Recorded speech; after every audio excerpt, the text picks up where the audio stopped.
Phùng Thiệu Phong và Triệu Lệ Dĩnh cùng xuất hiện trong một bức ảnh vì con, cách họ chung sống sau khi ly hôn được khen ngợi.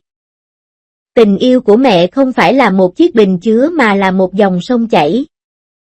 Hình ảnh Phùng Thiệu Phong buộc dây giày dưới mưa và giọng hát ru lạc điệu của Triệu Lệ Dĩnh trong xe AV tạo nên bức tranh dịu dàng nhất về sự bảo vệ giữa những bậc cha mẹ đã ly hôn. Họ sử dụng những bước chân xen kẽ trong phòng cấp cứu, công ty đào tạo trẻ em cùng sở hữu và những bức ảnh chụp bằng điện thoại di động bên ngoài trường đua ngựa để xây dựng một cộng đồng nuôi dạy con cái vượt qua hình thức hôn nhân. Một số mối quan hệ không bao giờ cần đến dấu ấn của giấy chứng nhận kết hôn. Trời mưa phùn vào tháng 4 ở Thượng Hải, một bóng người cao lớn vội vã chạy qua hành lang bệnh viện Nhi, khuôn mặt anh ta hầu như bị che khuất bởi chiếc áo phông đen, mũ bóng chày và khẩu trang, nhưng đường nét quen thuộc của đôi lông mày và đôi mắt vỡ ngay lập tức, đây không phải là Phùng Thiệu Phong sao? Mặc dù chỉ lộ ra phần lưng của cậu bé T. Trong lòng anh, nhưng mái tóc hơi xoăn và dáng đi nhún nhảy của cậu bé cho thấy rõ ràng đây chính là Rì Tương Tường 5 tuổi. Trước cửa sổ đăng ký, cựu quý tộc màn ảnh đang cúi xuống vỗ lưng đứa trẻ, TH. Thậm chí không thèm chỉnh lại vành mũ đã tuột của nó. 3 giờ sau, một chiếc xe thương mại có dán phim chống nhìn trộm đã lái vào cửa hông của bệnh viện. Khi Phùng Thiệu Phong bế con ngồi vào ghế sau, cư dân mạng tinh mắt phát hiện tài xế không phải là Tà.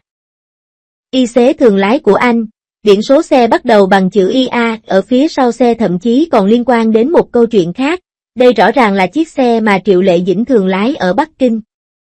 Sự kiện nuôi dạ Y con tiếp sức này ở Thượng Hải giống như một loạt các bánh răng chính xác, với người cha chịu trách nhiệm chăm sóc, và thậm chí cả múi giờ khác nhau của xe đưa đón trẻ đến trước nửa giờ, đã cho thấy sự hiểu biết ngầm đặc biệt của các cặp vợ chồng đã ly hôn. Sự hiểu ngầm này có thể bắt nguồn từ vụ ly hôn chính thức gây chấn động làng giải trí trong nước cách đây 4 năm. Vào lúc 10 giờ sáng ngày 23 tháng 4 năm 2021, hai tuyên bố của studio được định dạng gọn gàng đã đồng loạt bùng nổ trên Weibo. Khi bài đăng được theo sau bởi chữ Y bùng nổ, màu đỏ thẫm, cư dân mạng bất ngờ ngạc nhiên khi thấy cặp đôi chưa từng tổ chức đám cưới này vẫn được sự đàng hoàng đáng kinh ngạc ngay cả khi họ rời khỏi đám cưới. Không giống như những cuộc chiến giành quyền nuôi con mà một số người nổi tiếng phải đối mặt trong quá trình ly hôn, tuyên bố của họ có một điềm báo nhẹ nhàng, cụm từ quyền nuôi con chung không phải là một chiến thuật quan hệ công chúng, mà là hướng dẫn hành. Nếu bạn xem xét kỹ hơn thói quen nuôi dạy con cái của cặp đôi này, bạn sẽ thấy rằng họ đã xây dựng được một hệ thống hợp tác độc đáo.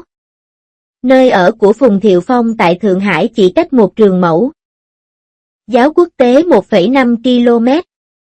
3 ngày một tuần vào lúc 7 giờ sáng, những người chạy bộ buổi sáng sẽ thấy anh ấy đi bộ dọc phố U Tân, nắm tay một cậu bé đeo mặt nạ gấu. Tại căn cứ điện ảnh và truyền hình Hoàng Hát Điếm, luôn có một cuốn sách tranh dành cho trẻ em ở góc xe AV của Triệu Lệ Dĩnh. Trong thời gian nghỉ quay phim Tiger Woods Round vào tháng 3 năm nay, các nhân viên đoàn phim thường thấy cô ngân nga những bài hát thiếu nhi trong các cuộc gọi video. Những món đồ chơi Lego lướt qua ống kính máy ảnh chứng tỏ đây là vật trang trí độc quyền của xe AV của mẹ. Những chi tiết cảm động nhất đều ẩn giấu trong nếp gấp của thời gian.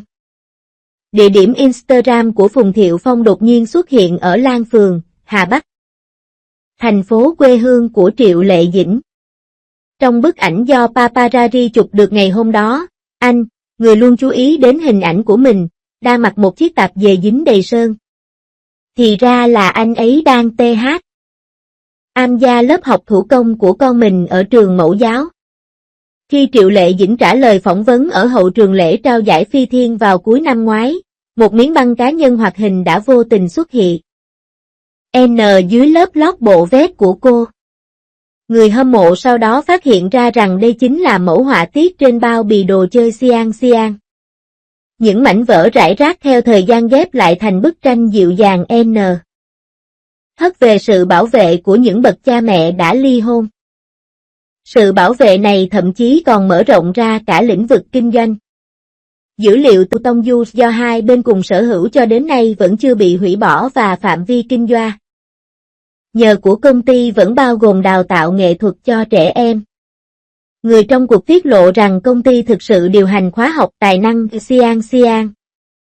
Phùng Thiệu Phong đích thân lựa chọn giáo viên dạy piano, trong khi Triệu Lệ Dĩnh phụ trách vật liệu xây dựng thân thiện với môi trường của phòng tập khiêu vũ. Trong khi những cặp đôi ly hôn khác bận rộn phân chia tài sản, họ lại xây dựng một cộng đồng nuôi dạy con cái đặc biệt. Mô hình quan hệ cha mẹ, con cái mới này cũng có thể được nhìn thấy ở Đồng Lệ Á và Trần Tư Thành. Đầu mùa xuân năm nay, một cảnh tượng kỳ thú đã diễn ra tại một câu lạc bộ cưỡi ngựa cao cấp ở Bắc Kinh.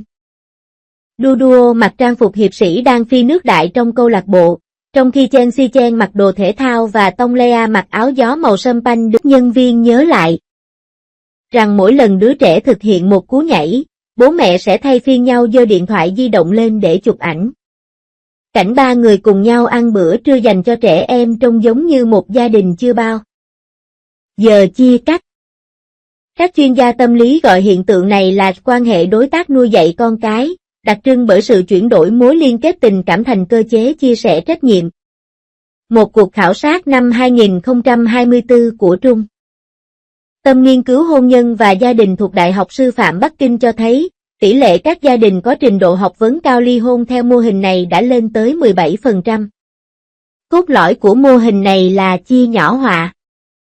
Tê động nuôi dạy con cái thành sự phân công lao động có thể định lượng được, từ sự phân chia không gian vật lý của dịch vụ chăm sóc y tế, đến các giải pháp thay thế của kế hoạch AB cho việc ra quyết định. Nhờ về giáo dục, và thậm lễ. Kiểu quản lý cảm xúc dựa trên tư duy công nghiệp này bất ngờ tạo nên cấu trúc tam giác ổn định nhất trong các gia đình ly hôn. Khi chúng ta nhìn vào mối quan hệ cha mẹ, con cái được tái thiết này, có lẽ chúng ta nên gạt bỏ trí tưởng tượng lỗi thời về sự hòa giải. Triệu Lệ Dĩnh chia sẻ trong buổi ra mắt phim Điều 20, Ghê Tình. Hát mẹ không phải là một chiếc bình chứa mà là một dòng sông chảy xiết. Câu này giải thích một cách hoàn hảo bản chất của việc nuôi dạy con cái trong những gia đình ly hôn hiện đại, khi khuôn khổ hôn nhân bị phá vỡ, tình yêu của cha mẹ sẽ thoát khỏi những ràng buộc của hình thức và nuôi dưỡng sự phát triển của sự sống theo một hình thức tự do hơn. Giống như chiếc ô đen mà Phùng Thiệu Phong cầm trê tay vào ngày mưa, nó không chỉ bảo vệ đứa trẻ trong vòng tay anh khỏi gió mưa mà còn giúp cán ô hơi nghiêng về phía chiếc xe thương mại được cấp phép của Bắc Kinh đang lao tới. Không có những tình tiết đẫm máu, không có những màn đấu ngựa tấn công lẫn nhau, mà chỉ có tiếng bước chân xen kẽ nhau trong hành lang phòng cấp cứu, tiếng ru lạc điệu PH. Át ra từ chiếc xe AV ở Hoành Điếm và đôi bàn tay ấm áp tựa vào nhau trên hàng rào bên ngoài trường đua ngựa. Mạng lưới bảo vệ được tạo nên bởi những điều nhỏ nhặt thường ngày này có thể gần gũi với bả chất của tình yêu hơn bất kỳ lời thề yêu thương nào. Khi ánh nắng buổi sáng chiếu qua bức tường kính của bệnh viện Nhi và chiếu sáng lưng Phùng Thiệu Phong khi anh đang ngồi xổm buộc dây giày cho con mình, chúng tôi đột nhiên hiểu ra, có những mối quan hệ không cần giấy chứng nhận kết hôn để đóng